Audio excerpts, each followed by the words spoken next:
মক্কা বিজয়ের একটা ভবিষ্যৎবাণী সম্ভবত কোরআন শরীফে করা হয়েছিল আর কি, যে মহানবী সাল্লাল্লাহু আলাইহি ওয়াসাল্লাম যে মক্কা বিজয় করবেন তার একটা ভবিষ্যৎবাণী কোরআন শরীফে বলা হয়েছে, যে সূরা আল ফাতহ 48 নম্বর সূরা আর কি 27 নম্বর আয়াত সম্ভবত। সম্ভবত বললে তো আমি কিভাবে বের করবো ভাই? আপনি কোরআনের আচ্ছা, আয়াতটা 27, বলেন হ্যাঁ কিভাবে? কত হ্যাঁ, নম্বর সূরা, কোরআনের কত আয়াতটা নম্বর হলো আয়াত? সূরা আল ফাতহ, হ্যাঁ, কত নম্বর সূরা, কত নম্বর আয়াত? দুইটাই বলেন। এটা হলো 48 নম্বর সূরা এবং 27 নম্বর আয়াত। হ্যাঁ, এখানে কি বলা আছে এবার একটু বলেন। আচ্ছা, আমি এখান থেকে পড়ি, আমার এখানে বড় স্ক্রিনে খোলা তো, তাই আর কি এখান থেকে আমি পড়ি। যে বলা আছে যে তোমরা অবশ্যই নিরাপদে মসজিদুল হারামে প্রবেশ করবে, অর্থাৎ মক্কা বিজয়ের একটা মানে একটা আভাস দেওয়া হয় এই সূরাতে। মক্কা বিজয়ের আভাস তো দেয়া হয়েছে, সেটা আপনি কিভাবে জানলেন? হ্যাঁ, এখানে তো এই যে এখানে তো ভাই বলছি যে তোমরা একটু অবশ্যই নিরাপদে। একটু একটু ধৈর্য ধরেন, একটু ধৈর্য ধরেন। হ্যাঁ হুদায়বিয়ার সন্ধি, এই আয়াতটা নিশ্চয়ই হুদায়বিয়ার সন্ধির পরে নাজিল হয়েছে। হুদায়বিয়ার সন্ধিতে তো এটাই ছিল যে পরবর্তী ওই বছর তারা হজ করতে পারবে না, তার পরের বছর কুরাইশরা তাদেরকে হজ করতে দিবে। এইটা তো হুদায়বিয়ার সন্ধির ভিতরেই ছিল। তাহলে এইখানে তো তো ভাই কোন আয়াতে আর কি বলা আছে, এই জন্য আমি আয়াতটা খুলে আর কি বললাম যে এখানে সূরা আচ্ছা, আল ফাতহ থেকে। এই হুম, আয়াতটা এই আয়াতটা কবে নাজিল হয়েছে সেটা যদি একটু বলতেন। ভাই এই যে এইখানে তো আসলে আমি কোনোটারই আর কি ডেট কালেক্ট করতে পারি নাই, আমার জাস্ট আমি ভাই এভাবে যে আপনি ডেট জিজ্ঞাসা করবেন আসলে এটাও আমি ভাবি নাই। আচ্ছা, এটা তো ইম্পর্টেন্ট ভাই, টাইমলাইনটাই তো এখানে সবচেয়ে ইম্পর্টেন্ট। হুম দুই হুম নম্বর হুম, বিষয় হচ্ছে সেটা ভাই মক্কা বিজয় যে অবশ্যই। মানে করবে, এটাও তো, এটা তো এত বড় কিছু না আসলে। মক্কাতে তো মানে মক্কার সাথে তো কয়েকবার যুদ্ধ করে মোহাম্মদের বাহিনী জিতছে এবং আশপাশের অনেক অঞ্চল দখল করে ফেলছে মোহাম্মদের বাহিনী, অনেক জায়গায় খুনাখুনি করে আসতেছে এবং দলবল বানায় ফেলছে।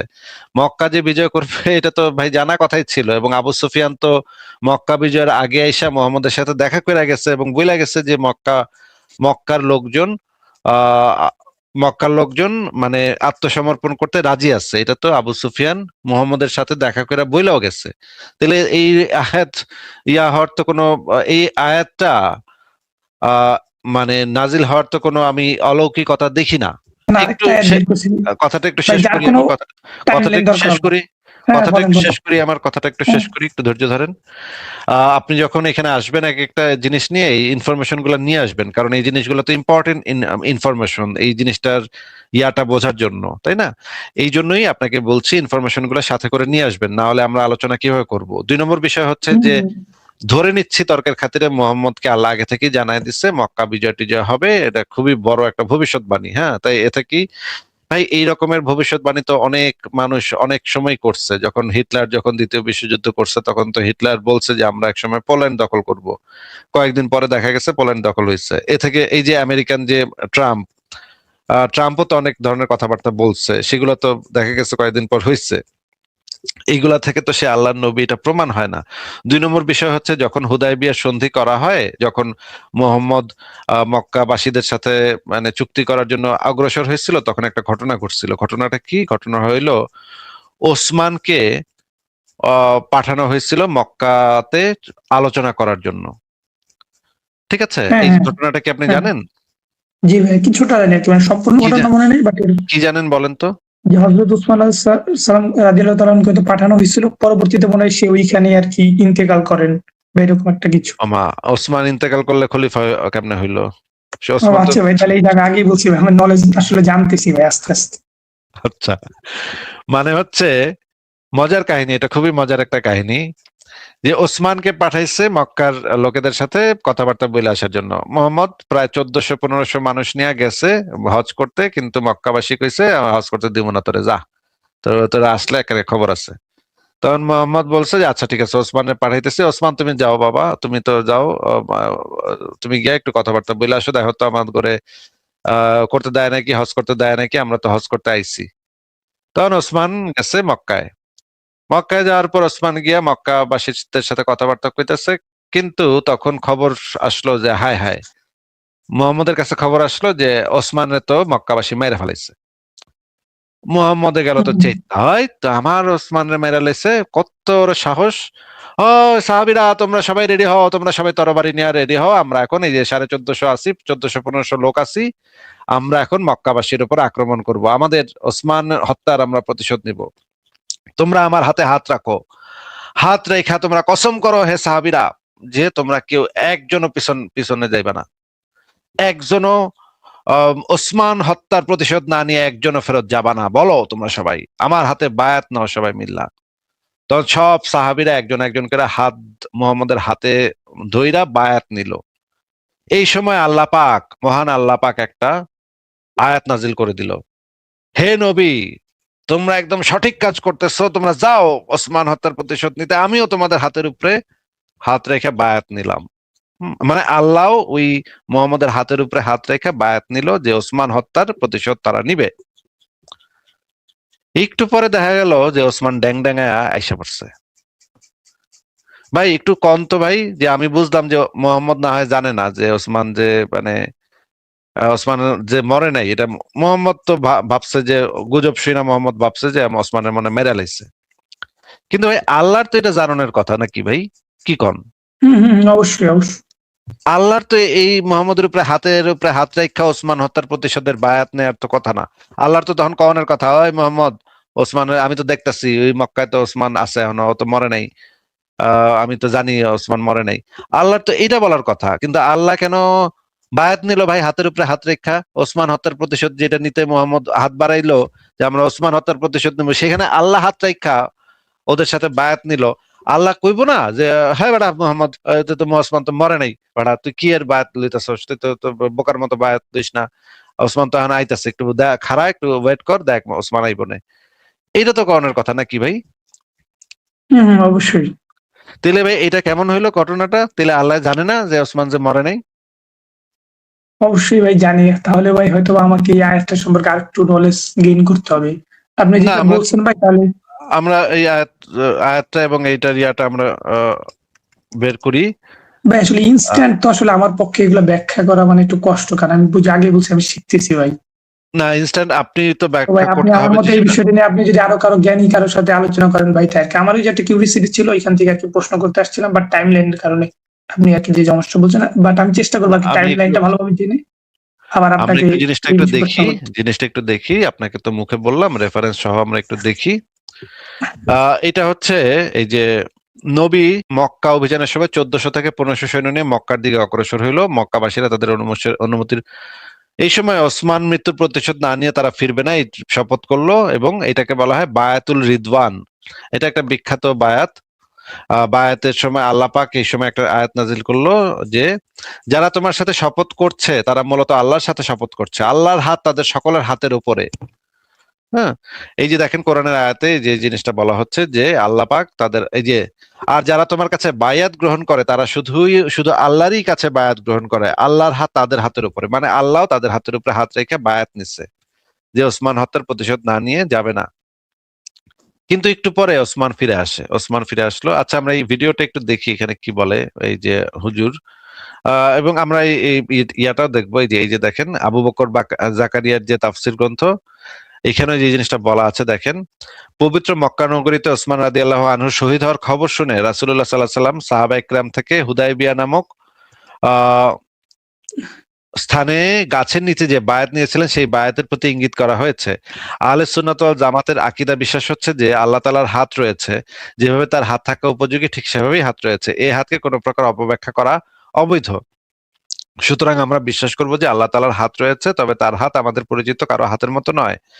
আল্লাহ বলেন যারা রাসূলুল্লাহ সাল্লাল্লাহু আলাইহি সাল্লামের হাতে বায়াত করেছে তারা যেন স্বয়ং আল্লাহর হাতে বায়াত করেছে, কারণ এই বায়াতের উদ্দেশ্য আল্লাহর আদেশ পালন করা ও তার সন্তুষ্টি অর্জন।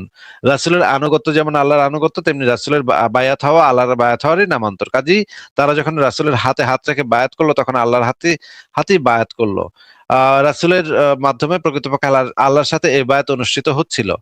এইখানে এই জিনিসটা বলা আছে, এবং এখানে বলা আছে এটা হচ্ছিল ওসমান হত্যার প্রতিশোধ নেয়ার বায়াত। তাহলে আল্লাহ যে ওসমান হত্যার প্রতিশোধের সময় বায়াতের জন্য হাত বাড়াইলো, এটা কেন করলো? এটা তো আচ্ছা আমরা এই ভিডিওটা দেখি একটু, ভিডিওতে কি বলে এই আলেম। তারপরে এসেছে সেই হুদাইবিয়ার বিষয়। হুদাইবিয়ায় আপনাদের গত সপ্তাহের আগের সপ্তাহের ঘটনা যদি শুনে মনে রেখে থাকেন তাহলে কিছু মনে আছে। নবী করিম সাল্লাল্লাহু আলাইহি ওয়াসাল্লাম হুদাইবিয়ায় যখন পৌঁছিলেন মক্কার কাছাকাছি জায়গা, তখন কি করা হইল? কাফেরদের পক্ষ থেকে বাধা দেওয়া হইল যে না, মক্কা ঢুকতে দেবো না। এরা বদরের যুদ্ধে কারো আমাদের বাপকে মেরেছে, কারো ছেলেকে মেরেছে, কারো ভাইকে মেরেছে, কারো 17 জন এরা খুন হয়েছিল এই মক্কার মুশরিকরা বদরের যুদ্ধে। আর এদেরকে আমরা ঢুকতে দিয়ে দেবো, তাহলে তো আমরা হার মেনে নেবো, তাহলে না এই হার মানবো এদের কাছে, না ঢুকতে দেবো না। যখন বাধাপ্রাপ্ত হয়ে গেল রাসূলুল্লাহ সাল্লাল্লাহু আলাইহি সাল্লাম, সাহাবায়ে কেরামদের সংখ্যা ছিল 1400 থেকে 1500, 1400 কম ছিল না, 1400 উপরে কিছু বেশি ছিল। এই জন্য কিছু কিছু রিওয়ায়াতে ঐতিহাসিক যে বর্ণনাগুলি রয়েছে বা তাফসীরের বর্ণনা রয়েছে তাতে 1500 কথা রয়েছে, আর কিছু বর্ণনায় 1400 রয়েছে, 1400 কিছু বেশি সংখ্যক সাহাবায়ে কেরাম। নবী করিম সাল্লাল্লাহু আলাইহি ওয়াসাল্লাম হুদাইবিয়ার সময় যাচ্ছেন। কোন হিজরিতে হুদাইবিয়া হয়েছিল? 6ষ্ঠ হিজরিতে। নবী করিম সাল্লাল্লাহু আলাইহি ওয়াসাল্লাম মক্কায় 13 বছর নবী হওয়ার পরে, আর তারপরে 6ষ্ঠ হিজরিতে যাচ্ছেন, এখানেও প্রায় 6 বছর হয়ে যাচ্ছে, 13 আর 6 প্রায় 19 বছর। 19 বছর পরে সাথে নিয়ে যাচ্ছেন মাত্র কতজন? 1400 বা 1500 সাহাবায়ে কেরাম। নবী করিম সাল্লাল্লাহু আলাইহি ওয়াসাল্লাম তাদেরকে সাথে নিয়ে গেছিলেন। সেখান থেকে যখন বাধাপ্রাপ্ত হয়ে গেলেন, তখন প্রতিনিধি হিসাবে পাঠিয়েছিলেন মক্কার কাফেরদের কাছে, কুরাইশদের কাছে কথা বলার জন্য। কাকে? ওসমান রাদিয়াল্লাহু তাআলা আনহু, নবী করিম সাল্লাল্লাহু আলাইহি ওয়াসাল্লামের জামাই, পরপর 2 মেয়ের জামাই। তিনি গিয়ে যখন কথা বলতে লাগলেন, তারা কি করেছিল? বন্দী করে দিয়েছিল, বন্দী করে রেখে দিয়েছিল। যখন বন্দী করে রেখে দিয়েছিল, খবর আসলো যে না, উসমানকে হত্যা করে দেওয়া হয়েছে রাদিয়াল্লাহু। এই হত্যার খবর যখন রাসূলুল্লাহ সাল্লাল্লাহু আলাইহি ওয়াসাল্লাম শুনলেন, তখন সাহাবায়ে কেরামদেরকে বললেন, যদি উসমানকে হত্যা করে দেওয়া হয় তাহলে আমাদের এর প্রতিশোধ অবশ্যই নিতে হবে, জিহাদ অবশ্যই করতে হবে। এর জন্য তোমরা শপথ করো, বায়াত করো, যার নাম হচ্ছে বায়াত। তাহলে এই বায়াত ছিল কিসের বায়াত? জিহাদের বায়াত। বায়াত কিসের ছিল? জিহাদের বায়াত। ইসলামে আল্লাহর রাস্তায় জিহাদের বায়াত রয়েছে। ইসলামে ইসলাম কবুল করার বায়াত রয়েছে। কেউ যদি প্রথম ইসলাম কবুল করে, হাতে হাত দিয়ে বায়াত করে শপথ করবে যে আমি ইসলামের উপর অটল থাকবো, ইসলামের বিধিবিধান মেনে চলবে, হচ্ছে দ্বিতীয় বায়াত। তৃতীয় বায়াত ইসলামে আছে, কে বলতে পারেন? খেলাফতের বায়াত রয়েছে। যে কোনো যুগে এই বায়াত হতে পারে। মুসলিম সরকার ইসলামী আইনের বাস্তবায়নের জন্য যদি দেশবাসীকে বলে যে আমরা মুসলিম শাসক ইসলামী আইনের বাস্তবায়ন করবে, তাহলে দেশবাসীর উপর ফরজ যে তাদের হাতে বায়াত করবে, বিশেষ করে তাদের বিশিষ্ট ব্যক্তিরা, আর যারা সাধারণ ব্যক্তি তারা বিশিষ্ট ব্যক্তিদের অনুসরণ করবে। সবাইকে গিয়ে হাতে হাত দিয়ে বায়াত করতে হবে এটা জরুরি নয়, কিন্তু গণ্যমান্য ব্যক্তিরা, গ্রামের দায়িত্বশীল, গ্রামের একজন ইমাম, গ্রামের একজন আলেম যদি সরকারের সাথে বায়াত করে যে আমরা সরকারের আনুগত্য করব, এই ওয়াদা করছি, আর আপনারা ইসলামের বাস্তবায়ন করবেন, এই বায়াত ইসলামে আছে। যেমন খোলাফায়ে রাশিদিনদের সাথে সাহাবায়ে কেরামগণ বায়াত করেছেন। তারপরে যুগে যুগে খলিফাদের সাথে যখন নতুন নতুন খলিফা হয়েছেন, একজন খলিফা ইন্তেকালের পরে বা সরে যাওয়ার পরে যখন নতুন খলিফা হয়েছেন কেউ, তখন তাদের সাথে দেশবাসীরা, মুসলিমরা বায়াত করেছেন। তাহলে বায়াত মনে রাখলে ইসলামে এই 3 প্রকারের বায়াত আছে। এর ছাড়া চতুর্থ কোনো বায়াত আমার ইসলামে জানা নেই। এর ছাড়া চতুর্থ কোনো বায়াত ইসলামে জানা নেই। চতুর্থ বিদাতি বায়াত হচ্ছে পীর মুরিদের বায়াত। ইসলামের কোন স্থান নেই। কোন পীর কোন দেশে শাসন করেছে বলেন? কোন পীর, একজন কোন পীরের নাম নেন যেসব লোকগুলোকে পীর বলা হচ্ছে, কোন দেশে শাসন করেছে? তাহলে এই বায়াত আসলে কোথেকে? বা তাদের যেসব লোকেরা মুরিদ আসছে, তারা কি ইসলাম কবুল করতে এসেছে? না, তারা অলরেডি মুসলিম। বায়াত এই 3 যে কোরআনী বায়াত রয়েছে, রাসূলুল্লাহ সাল্লাল্লাহু আলাইহি ওয়াসাল্লাম হাদিসের বায়াত রয়েছে, এই বায়াতের কোনো বায়াতে পড়ে না। এই বায়াত হচ্ছে বিদাতি বায়াত। কেউ এমন কোন আমল করে, কর্ম করে যা আমার আদর্শ মোতাবেক না, তা হচ্ছে সবগুলি বিদাতি বায়াত। আল্লাহ পাক রব্বুল আলামিন এই বায়াতের কথা আয়াতে উল্লেখ করেছেন, যে বায়াত নবী করিম সাল্লাল্লাহু আলাইহি ওয়াসাল্লাম নেওয়া শুরু করলেন এই 1400 বা তারও বেশি সাহাবায়ে কেরাম থেকে, যে উসমান রাদিয়াল্লাহু তাআলা আনহুকে শহীদ করে দেওয়া হয়েছে, সুতরাং এর প্রতিশোধ নিতে হবে। জিহাদ ফি সাবিলিল্লাহ আমরা করব, এখন জিহাদ করব মক্কার কুরাইশদের বিরুদ্ধে, বায়াত করো তোমরা। আল্লাহ পাক তাদের সম্পর্কে ইরশাদ করেছেন, ইন্নাল্লাযিনা ইউবাইউনাকা, নিশ্চয়ই হে নবী মুহাম্মদ সাল্লাল্লাহু আলাইহি ওয়াসাল্লাম যারা তোমার সাথে বায়াত করে, শপথ করে, ইন্নামা ইউবাইউনাল্লাহ, তারা শুধু তোমার সাথে বায়াত করে না, সত্যিকার অর্থে তারা আল্লাহ পাকের সাথে কি করে? বায়াত করে। যারা আল্লাহ রাসূলের সাথে বায়াত করে, তারা কার সাথে বায়াত করে? আল্লাহর সাথে বায়াত করে। এই কথাটি তেমনি যেমন আল্লাহ পাক অন্য আয়াতে বলেছেন, মাইয়ুতির রাসূলা ফাকাদ আতা আল্লাহ, যে রাসূলের আনুগত্য করলো, রাসূলকে মানলো, সে আল্লাহকেই মানলো, আল্লাহরই আনুগত্য করলো। রাসূলুল্লাহ সাল্লাল্লাহু আলাইহি ওয়াসাল্লামকে আল্লাহ পাক এই শ্রেষ্ঠত্ব দান করেছেন, রাসূলুল্লাহ সাল্লাল্লাহু আলাইহি ওয়াসাল্লামকে আল্লাহ পাক এই মর্যাদা দান করেছেন যে রাসূলকে মানলে আল্লাহকে মানা হয়, রাসূলের হাতে বায়াত করলে আল্লাহ পাকের সাথে বায়াত করা হয়, রাসূলকে কোনো ওয়াদা দিলে, প্রতিশ্রুতি দিলে আল্লাহকে ওয়াদা দেওয়া হয়, আল্লাহর সাথে প্রতিশ্রুতি করা হয়। সুতরাং রাসূলের সাথে ওয়াদা করে কেউ যদি ওয়াদা ভঙ্গ করে, বায়াত ভঙ্গ করে, তাহলে সে আল্লাহর সাথে ওয়াদা ভঙ্গ করলো। আল্লাহ পাক তাই ইরশাদ করেছেন যে এই যে বায়াত, এই বায়াতের কথা আরেকটি আয়াতও আসছে পরে। আল্লাহ পাক বলছেন যে তোমার সাথে যারা বায়াত করলো, এই 1400 বা তারও বেশি সাহাবায়ে কেরামগণ, ইন্নামা ইউবাইউনাল্লাহ, নিঃসন্দেহে এরা আল্লাহ পাকের সাথে বায়াত করেছে, শপথ করেছে। ইয়াদুল্লাহি ফাওকা আইদিহিম, সুতরাং আল্লাহ পাকে মনে রাখবে, আল্লাহ পাকের হাত তাদের হাতের উপর রয়েছে। আল্লাহ পাকের হাত তাদের হাতের উপর রয়েছে। প্রথম কথা এই আয়াত দিয়ে জানা গেল আল্লাহ পাকের হাত আছে। তারপরে আল্লাহ পাকের হাত কেমন ভাবে রয়েছে সেটা আচ্ছা, আপনি দেখতে পাইলেন যে এইখানে যে জিনিসটা, পুরো ঘটনাটা বললো, যে এই ইয়াটা কনটেক্সটটা কি। নলেজ ভাই, আপনি একটু আমাদেরকে আপনার কাছে কি মনে হইলো এই পুরা ঘটনাটা শুনে? আপনার কাছে কি মনে হইলো? জি এটা ভাই, কি আল্লাহ আপনি যদি পাকের একটু কষ্ট করে ভাই যে বাকি 2 মিনিট আর কি যদি ছাড়তেন তাহলে কি পুরোটা শুনে আর কি বুঝতে পারতাম আর কি। বাকি 2 মিনিট যদি একটু ছাড়তেন, বাকি 2 মানে বাকি মিনিট যে 2 মিনিট ছিল। বাকি হ্যাঁ, তো আচ্ছা ঠিক আছে, শুনেন। আচ্ছা, একটু কষ্ট করে ছাড়েন। এটা আমাদের জানা নেই। তবে আমরা আমাদের ভাষায় জানি যে কোনো বড় নেতা যদি তার প্রতিনিধি কোনো এলাকায় কোনো কাজ করছে, ঠিক আছে তোমরা কাজ করো, আমার হাত তোমাদের হাতের সাথে, আমি তোমাদের হাতে হাত দিয়ে কাজ করছি, বলে না? কোথায় হাতে হাত দিয়ে? ও ঢাকাতে বসে আছে 700-800 কিলোমিটার দূরে কোথাও কাজ হচ্ছে, তোমাদের হাতে হাত দিয়ে আমি কাজ করছি, তোমরা কাজ করো, বলে না? এইরকম ভাষা আমাদের ভাষাতে ব্যবহার হয়। আরবি অলঙ্কারে এইরকমই আল্লাহ পাক করে উল্লেখ করেছেন যে যারা রাসূলুল্লাহ সাল্লাল্লাহু আলাইহি ওয়াসাল্লাম বায়াত করলো, আল্লাহর সাথে বায়াত করলো, আল্লাহ পাকের হাত তাদের হাতের উপর, আল্লাহ পাকের সাহায্য, আল্লাহ পাকের সমর্থন, আল্লাহ পাক রব্বুল আলামিনের তৌফিক তাদের সাথে শামিল রয়েছে। মনে রাখবে এই বায়াত এত গুরুত্বপূর্ণ যে ফামান নাকাসা ফাইন্নামা ইয়ানকুসু আলা নাফস। সুতরাং এই বায়াত যদি কেউ ভঙ্গ করে, নাকাসা ইয়ানকুসু মানে চুক্তি ভঙ্গ করে দেওয়া, শপথ করে বায়াত বিপরীত কাজ করা। জিহাদ ফি সাবিলিল্লাহর ক্ষেত্রে হুদাইবিয়ার যে বায়াতে রিজওয়ান, এই বায়াতের নাম হচ্ছে বায়াতে রিজওয়ান। মনে রাখবেন আগের আয়াত আসছে, আল্লাহ পাক এই বায়াতের উপর যেহেতু তার সন্তুষ্টির কথা ঘোষণা করেছেন, রাজি হওয়ার কথা ঘোষণা করেছেন, এই জন্য এই বায়াতের নাম হচ্ছে বায়াতে রিজওয়ান। তো আল্লাহ পাক বলছেন যে সুতরাং কেউ যদি এই বায়াতকে ভঙ্গ করে, ফামান নাকাসা ফাইন্নামা ইয়ানকুসু আলা নাফসিহি, তাহলে সেই ব্যক্তি এই বায়াত ভঙ্গের কুপ্রভাব নিজের ওপরই নিয়ে আসবে, অর্থাৎ এর শাস্তি, হ্যাঁ ভাই, বুঝতে পারছি পুরোটা। এর ক্ষতি অন্য।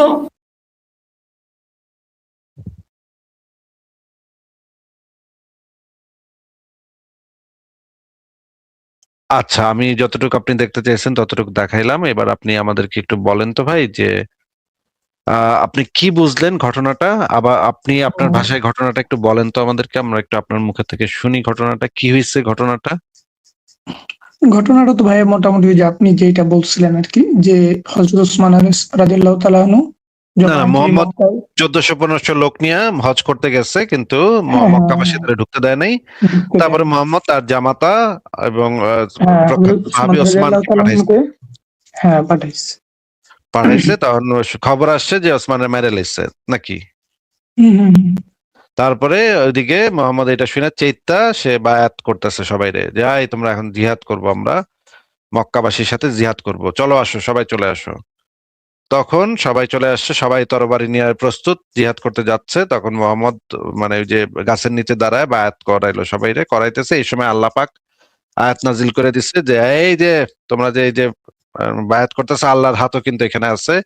এই বায়াত থেকে কিন্তু কেউ পিছপা হইতে পারবা না, তোমাদের কিন্তু একেবারে পিছপা হন যাইবো না। হ্যাঁ, খবরদার এই বায়াত থেকে কেউ কিন্তু পিছপা হইবে না। হ্যাঁ সাহাবীরা, তোমরা কিন্তু এই বায়াত থেকে যদি পিছপা হও তাহলে কিন্তু খবর আছে, কিন্তু আমি কিন্তু আল্লাহ, আমিও কিন্তু এইখানে হাত রাখছি। তোমরা কিন্তু আমার হাতের উপরে হাত রেখেই বা প্রতিজ্ঞা করছো যে ওসমান হত্যার প্রতিশোধ নিবই নিব আমরা সবাই, নাকি ভাই? হুম হুম হুম। তো একটু পরে ওসমান ড্যাং ড্যাং ড্যাং ড্যাং করে হাইটা চলে আসলো। ওমা, আয় হায়, কয় কি? এটা কেমন কথা ভাই? আল্লাহ বায়াত নিয়ে এনে ফেলাইছে, এখন ওসমান ড্যাং ড্যাং আয় পড়ছে। এইটা ভাই কেমন কথা ভাই? এটা তো পুরা মানিজ্জত মারা কথা। আল্লাহর তো পুরা মানিজ্জত মারা এখানে। মানে এটা কেমনে কি? আল্লাহ কি জানতো না যে ওসমানের মারে নাই, নাকি আল্লাহ তখন মানে খবর পায় নাই? কি ঘটনাটা কি ঘটছে না একটু কোন তো ভাই। অবশ্যই ভাই পেয়েছি। এইখানে হয়তো ওই যে হুজুর যিনি তিনি একটু হয়তো বা বুঝাতে চাইছিল যে নেতারা যেমন আগে থেকে বলে যে না আমরা ওগুলা তোমাদের সাথে আছি। ওগুলা আমরা মানে ইয়া করলাম, ওগুলা হুজুরে কি কইছে সেটা তো এখানে আসলে খুব বেশি ইম্পর্টেন্ট। আমি তো এই যে রেফারেন্স হুজুরের কথার সাপেক্ষে মনে করেন আমি আর কি বললাম, তো এরকম আর কি তো অনেক সময় হয়। তো আমারও মনে হচ্ছে কিছুটা এটা আমি যদি পুরো তাফসীর যে যেটা পড়ি, আপনি যেহেতু বলছেন আমি ইনশাআল্লাহ অন্য কোনোদিন লাইভে যুক্ত তাফসিরও হবো। তাফসিরও আমি আপনাকে বের করে দেখাবো, অসুবিধা। তাফসিরও তো ইনফ্যাক্ট আমি আপনাকে তাফসির আবু বকর জাকারিয়ার তাফসিরটা বের করে দেখাইছি যে আল্লাহর হাত তাদের হাতের উপরে। আল্লাহ হাত রাইখা কোরআনের আয়াতেও বলা আছে এবং তাফসিরেও বলা আছে আল্লাহ হ্যাঁ পাক হ্যাঁ হ্যাঁ, অবশ্যই। তার হাত এখানে রাইখা ওই বায়াতে রিজওয়ান, যেই বায়াতটা ছিল ওসমান হত্যার প্রতিশোধ দিতে আমরা এখন জিহাদ করব, এইটার উপরে আল্লাহ হাত রাইখা ফেলাইছে। আচ্ছা ভাই, আল্লাহর তো জানার কথা যে ওসমান মরে নাই, তাহলে আল্লাহ পাক কেন এখানে হাত রাখবে? অবশ্যই অবশ্যই। তাহলে আপনি তাহলে ভাই এখন এই জিনিসটা আমাদেরকে একটা প্রপার অ্যান্সার দেন যে এটা কিভাবে সম্ভব। তাহলে কি আল্লাহ জানতো না যে ওসমান মরছে নাকি মরে নাই? আল্লাহ কি কনফিউজ ছিল? এখন ভাই একজন মুসলিম হিসেবে অবশ্যই আল্লাহ তাআলার উপর আমার দৃঢ় বিশ্বাস আছে। এখন কথা হইলো এই যে এইখানে আমি আগেই বলছি যে আমার একটু সীমা জ্ঞান কম। তো ভাই এই সীমা জন্যই আর জ্ঞান কি আমি কম একটু দেখেই তো আপনাকে আমি সমস্ত রেফারেন্স বের করে এই দেখাইলাম জন্যই এবং আমি এটা নিয়ে আমি একটু ওয়াজটাও পড়াশোনা করবো শুনাইলাম, আর কি। হুজুরের আপনি বক্তব্য যে শুনাইলাম। এখন তো আর হ্যাঁ ভাই আপনার কোনো কিছু বুঝছেন। জানার বাকি নাই এখানে, এই বিষয়ে তো কোনো কিছু জানার আর কোনো কিছু বাকি নাই। আমি আপনাকে তাফসীর বই থেকে দেখাইলাম, তবে হুজুরের ওয়াজ থেকে আপনি দেখাইলাম, দেখাইছেন। কোরআনের আয়াত থেকে দেখাইলাম। হ্যাঁ হ্যাঁ ভাই অবশ্যই আপনি দেখেছেন আমি আরো কারো ইয়াটা দেখি পরে অবশ্যই আরো কোন একদিন লাইভে এসে আমি যুক্ত হয়ে এই বিষয় নিয়ে কথা বলবো। আমি আপনার এই যে আয়াতটা নোট করে রাখছি আর কি। তো আমি এটা নিয়ে আরেকটু কারো মানে ইসলামের কোন স্কলার্স কি বলে সেটা নিয়ে আমি একটু শুনি, আমি আরে একটু ভাই আমি দেখি তো পরে আপনি যেটা ইসলামের বলছেন। স্কলারটা এই জন্য দেখাও দিলাম, আপনি 2 মিনিট আরো এক্সট্রা দেখতে চাইলেন, আমি 2 মিনিট ভাই এক্সট্রাও দেখাইলাম উনি তো আপনাকে। শুধু হ্যাঁ আপনি তো দেখাইছেন অবশ্যই, উনি তো শুধু একা না, আমি আরো কারোটা দেখি, আমি তো ডিরেক্ট আর কি কিছু বলতে পারবো না। দেখি অবশ্যই আপনি বলছেন ভাই আপনার যুক্তিটাকে আমি এক সাইডে রাখবো, আপনার আচ্ছা যুক্তিটা তখন আপনাকে ফালায় দিয়ে দিচ্ছেন। আপনাকে আমি যতটুকু বুঝাইলাম, যতটুকু দেখাইলাম, হুম এইটার আচ্ছা ভাই সাপেক্ষে এইটার সাপেক্ষে হ্যাঁ আপনার মতামত কি সেটা বলেন তাহলে। হ্যাঁ এইটার সাপেক্ষে যদি আমি মতামতটা দিই, আপনি যতটুকু দেখাইছেন ওইটার সাপেক্ষে, তাহলে আমার মনে হয় যে এইখানে হয়তো বা আয়াতটা মানে যে মহানবী সাল্লাল্লাহু আলাইহি ওয়াসাল্লাম আসলে যতটুকু আর কি বলছেন ওইটুকুই হয়তো বা আল্লাহ তাআলা ব্যাখ্যা করছেন আর কি, মানে তিনি যতটুকু বলছেন ওইটুকুই ব্যাখ্যা করছেন, এরকম একটা কিছু আর কি। মানে বুঝলাম না, একটু বুঝায় বলেন। মোহাম্মদ মানে যতটুকু বলছে আল্লাহ ততটুকু ব্যাখ্যা হ্যাঁ করছে, মানে আল্লাহ হ্যাঁ হইলো হ্যাঁ। মোহাম্মদের ব্যাখ্যাকারক নাকি? না কিছুটা এরকম না হয়তো বা আসলে ভাই যে আমি ওইটাই বলতেছি যে আমার আসলে পুরো জিনিসটা না বুঝে ভাই আসলে আমি পুরা কিভাবে জিনিসটা কি তো বলবো। আপনাকে আমি পুরা জিনিসটা তো আপনাকে আমি এই মুহূর্তে জানতে চাচ্ছি না, জানতে চাচ্ছি যতটুকু দেখাইলাম, যতটুকু আমি দেখাইলাম হ্যাঁ আপনার ব্যাখ্যা ততটুকুর উপর। অনুসারে, হ্যাঁ আপনার ব্যাখ্যা অনুসারে আমার ব্যাখ্যা না, আমার ব্যাখ্যা না। ওই যে ওইখানের ব্যাখ্যা, হ্যাঁ আশ্চর্য ওইখানের ভাই, এই তাফসীর মুমিনদের অনুযায়ী। সাথে কথা বলাটাই তো ভাই ভাই মুশকিল ভাই। আচ্ছা ভাই আমি মুমিনদের আরেকটা সাথে জিনিস কথা, বলতে চাই যে ভাই এই যে কথার ভাই আপনি মাঝখানে কথা বলেন না, কথার মাঝখানে কথা বলেন না। দেখেন হুম, মুমিনদের সাথে কথা বলাটাই মুশকিল। আমি তো আমার বক্তব্য কি এখানে দিচ্ছি আমি কোন জায়গায়? আমি তো না ঠিক বলছেন হ্যাঁ। প্রত্যেকটা জিনিস তো আমি রেফারেন্স থেকে দেখাইলাম, এবং ওয়াজ থেকে হুজুরের যে বক্তব্য সেখান থেকে শোনাইলাম, তাফসীর গ্রন্থ থেকে দেখাইলাম, কোরআনের আয়াত থেকে দেখাইলাম, এরপরে বলতেছে আমার ব্যাখ্যা। আমি তো কোনো ব্যাখ্যা করিই নেই এখানে। আমাদের সাথে ফারাজ ভাই যুক্ত হয়েছে। ফারাজ ভাই, আমি ওনার কাছে, ফারাজ ভাই কি অবস্থা ভাই আগে বলেন, কেমন আছেন? আসসালামু আলাইকুম ভাই, ভালো আছি, আশা করি আপনি ভালো আছেন। আসিফ ভাই, হ্যাঁ ফারাজ ভাই আল্লাহর ভালো বায়াত আছি। একটু দেখতেছি, আল্লাহর বায়াত নিয়ে দেখতেছিলাম, মানে আল্লাহ কি ইচ্ছা পোষণ করতেছিলেন যে ইয়ারা মারছে আমরা ওরা মেরালাম, মানে একজন পারফেক্ট বিং, সর্বশক্তিমান ঈশ্বর, উনি আশা প্রকাশ করতেছেন, মানে উনি ইচ্ছা প্রকাশ করতেছেন যে এটার বদলা নেওয়া লাগবে নাকি আসিফ ভাই? অবশ্যই এটার বদলা অবশ্যই নেওয়া লাগবে ভাই। বদলা নেওয়া লাগবে, এটা আচ্ছা তো আচ্ছা আচ্ছা আচ্ছা এত মুখের কথা না, তাই না? এটা তো আপনি যদি এত হেলাফেলা করেন তাহলে কেমন হবে? ওসমানের মেরা ফেলানো ফাইজলামি নাকি? আমরা কি ছাড়ুম নাকি ওগুলো কাইটে লাবো না? কিন্তু সর্বশক্তিমান একটা সত্তা, উনি আশা প্রকাশ করতেছেন আসিফ ভাই, মানে উনি জেনুইন সেন্সে আশা প্রকাশ করতেছেন যেটা উনি বদলা নিবেন। হ্যাঁ যিনি সর্বশক্তিমান এবং সর্বজ্ঞানী, উনি আশা প্রকাশ করতেছেন আর কি। হ্যাঁ করতেছে। আচ্ছা আচ্ছা আসিফ ভাই, আমার জানা মতে মানে বায়াতটা নেওয়া হয় একজনকে খলিফা মাইনা, হ্যাঁ, এবং খলিফার হাতে হাত রেখা বায়াতটা নেওয়া হয়, মানে একজনকে নেতা মাইনা তার হাতে হাত রেখা তারপর বায়াতটা নেওয়া হয়, তাই না আসিফ ভাই? হুম। আচ্ছা, আল্লাহ যদি এখানে হাত রাখে তাহলে ভাই নেতাটা কে ওই জায়গায়? মানে আল্লাহর হাতে তো আর হাত রাখে নেই সবাই, রাইট? একজনের হাতে হাত রাখছে, আল্লাহ এটাতে হাত রাখছে, তাহলে নেতাটা কে? আল্লাহ, মানে হায়ারার্কি অনুসারে আল্লাহ। বুঝা নেই আসিফ ভাই। বিষয়টা হচ্ছে, ধরেন আমি নেতা, আপনি আমার কাছে আসছেন বায়াত নিতে, আচ্ছা আপনি হ্যাঁ, আমার হাতে হাত রাখবেন না? মোহাম্মদ আপনি আমার হাতে হাত রাখবেন না? হ্যাঁ মোহাম্মদ হলো নেতা, এখানে মোহাম্মদ নেতা। আল্লাহ নেতা মোহাম্মদ, আল্লাহ নেতা মোহাম্মদ, এবং তার হাতে হাত রেখা আল্লাহ ইচ্ছা প্রকাশ করতেছেন যে এটা বদলা নিবেন তিনি। না ফারাজ ভাই, আপনার এই পয়েন্টটা জবাব দেয়া যায়। এখানে আল্লাহ পাক আসলে বুঝাইছে মোহাম্মদের হাতই আসলে আল্লাহর হাত, এটা বুঝাইছে আল্লাহ, যে ওই দুটা হাত একই, আল্লাহর হাতও যা মোহাম্মদের হাতও তা। এইটা মোহাম্মদ যখন সুচু করতো তখন আল্লাহ সুচু করে দিত মোহাম্মদ রে, মানে নিজের হাতে করতো না। আমি বুঝছিলাম আপনি এদিকে আইবেন, আপনি আইবেন বলার সময় আমি বুঝছিলাম যে আপনি এদিকে যাইবেন। ভাই এই যে নাস্তিকদের নিয়ে আর পারা গেল না। আচ্ছা, মোহাম্মদের যে ইয়ে যেটা ছিল আর কি, আচ্ছা ভাই এটা কি আচ্ছা তার আমি দিছে তাহলে নাকি আল্লাহ? মোটামুটি এটাও হ্যালো এটা আল্লাহর, এটা আল্লাহর।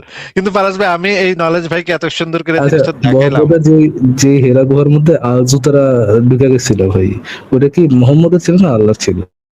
আল্লাহর, আল্লাহর।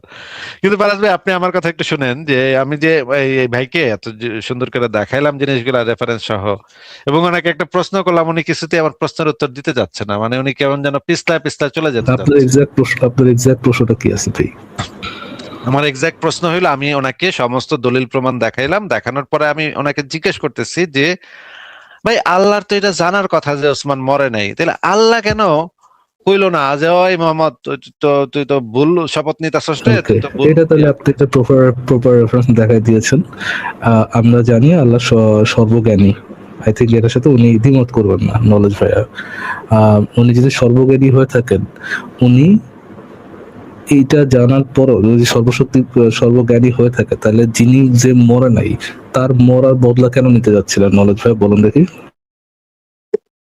ভাই এখানে আমি বলছিলাম যে আসলে আমি তো একটু কম জানি বলা চলে, তো এই জিনিসটা ভাই যেহেতু বলছে, ভাইয়ের যুক্তিটা তো আমি দেখছি। অবশ্যই আপনাদের কাজ হলো মানুষের উপরে যুক্তি প্রদর্শন করা, তো আমার তো ভাই আরো কিছু যুক্তি দেখতে হবে তাই না? যেমন একটা ইসলামিক স্কলার এই বিষয়ে কি বলে, তো এইটা দেখে আমি তখন আর কি বলছি যে তাকে হয়তো অন্য কোনো লাইভে আচ্ছা, আমি এসে ঠিক আছে বড় এটা ভাই, বলতে পারবো। আপনি একটু গেস করে বলেন, একজন সর্বশক্তিমান সর্বজ্ঞানী সত্তা।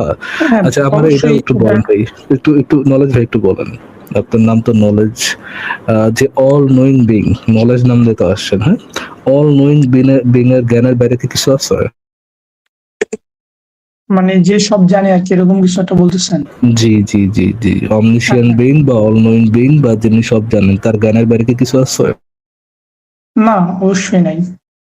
যিনি জানেন না যে এই এক্স নামক কোন একজন ব্যক্তি বা ওসমান বা যেই ব্রিগেডে মরার খবর হয়েছিল, ব্যক্তি মারা গেছেন কি জান নাই, যিনি এটা জানেন না, তিনি কি সর্বজ্ঞানী কোন সত্তা হইতে পারে? না অবশ্যই হতে পারেন না। কিন্তু আল্লাহ ভাই এইখানে তো আচ্ছা, আমি তাহলে আমি একটু নলেজ ভাইয়া একটু শুনুন বলছি। প্রেমিস ওয়ান, আল্লাহ সর্বজ্ঞানী সত্তা, তার জ্ঞানের বাইরে কিছু নেই।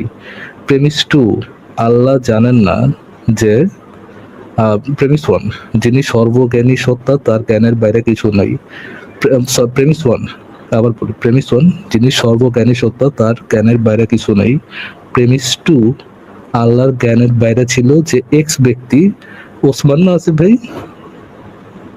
হ্যাঁ হ্যাঁ হ্যাঁ, ওসমান নাকি উমর? ওসমান। ওসমান মারা গেছে কিনা সেটা আল্লাহ জানেন না।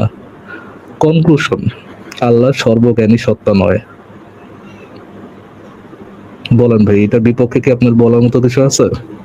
আসলে আমি যেটা বলছি, এখন আমার কাছে আসলে এটার বিপক্ষে বলার মতো আসলে কিছুই নাই, এই জন্য আমি ভাই বলছি এইটা যে একেবারে একেবারে মানে খুব সহজ একটা আর্গুমেন্ট, খুবই সহজ একটা আর্গুমেন্ট। আপনার এই আর্গুমেন্টে, আমার আর্গুমেন্টের বিপক্ষে বলার মতো বা ডিবাং করার মতো আপনার কাছে কোনো কিছু আছে কিনা একটু জিজ্ঞেস করতেছি।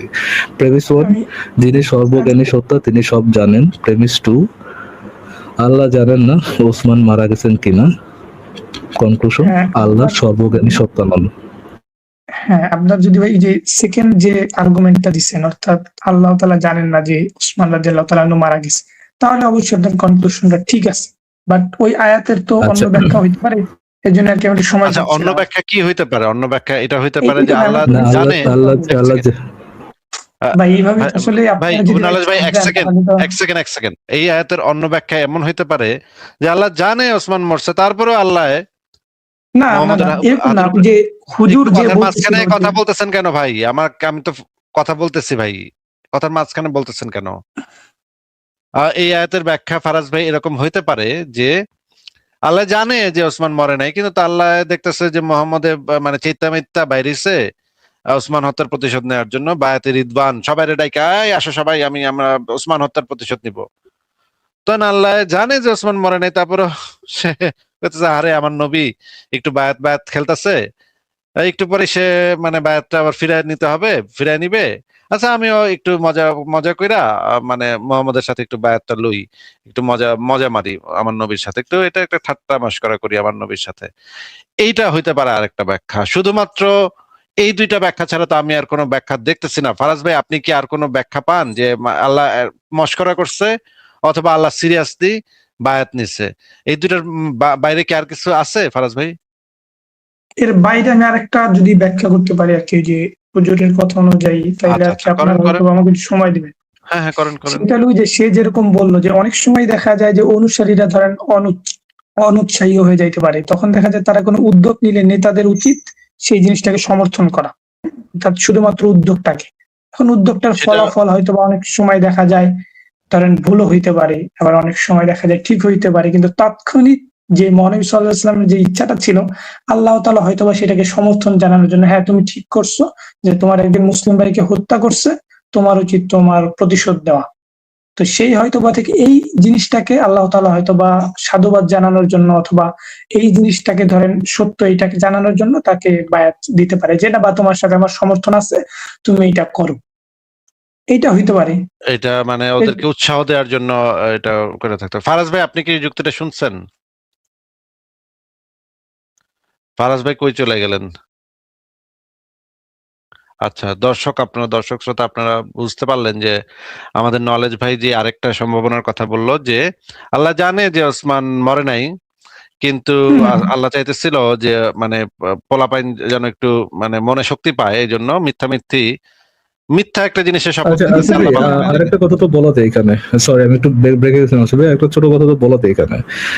ফারাজ ভাই, আপনি তো মাঝখানের কথাটা শুনেন না, ইম্পর্টেন্ট একটা জিনিস চলে গেছে, তো ইম্পর্টেন্ট একটা জিনিস আপনি মিস করে ফেলাইছেন। তো ফারাজ ভাই, আপনি নলেজ ভাই, আপনি আবার একটু বলেন আপনার মানে ইয়াটা যেটা বললেন। জিনিসটা আর কি যে এরকম হতে পারে যে মহানবী সাল্লাল্লাহু আলাইহি ওয়াসাল্লাম যে তাৎক্ষণিক যে উদ্যোগটা নিচ্ছে, সেটা তো অবশ্যই আপনারা মানে অস্বীকার করতে পারেন না, যে আপনার যদি একজন ভাইকে মেরে ফেলে তখন আপনার তাৎক্ষণিক উচিত সেটার বিরোধিতা করা। আসলে মারে নাই, মোহাম্মদ ভুল করে হ্যাঁ ভুল হইতেই পারে, কারণ মহানবী সাল্লাল্লাহু আলাইহি ওয়াসাল্লাম তো আসলে সর্বজ্ঞানী না, মানুষ মাত্র, তিনি তো সবই জানতেন না। মহানবী সাল্লাল্লাহু আলাইহি ওয়াসাল্লাম অনেক কিছুই জানতেন না, এরকম অনেক কিছুই আছে। তো সেইটা থেকে হয়তো বা সে জানেন না যে তার ভাই মারা যায়নি, তো সে মনে করছে মারা গেছে, তো তাৎক্ষণিক সে একটা উদ্যোগ নিচ্ছে কি যে আমরা এটার প্রতিশোধ দেব।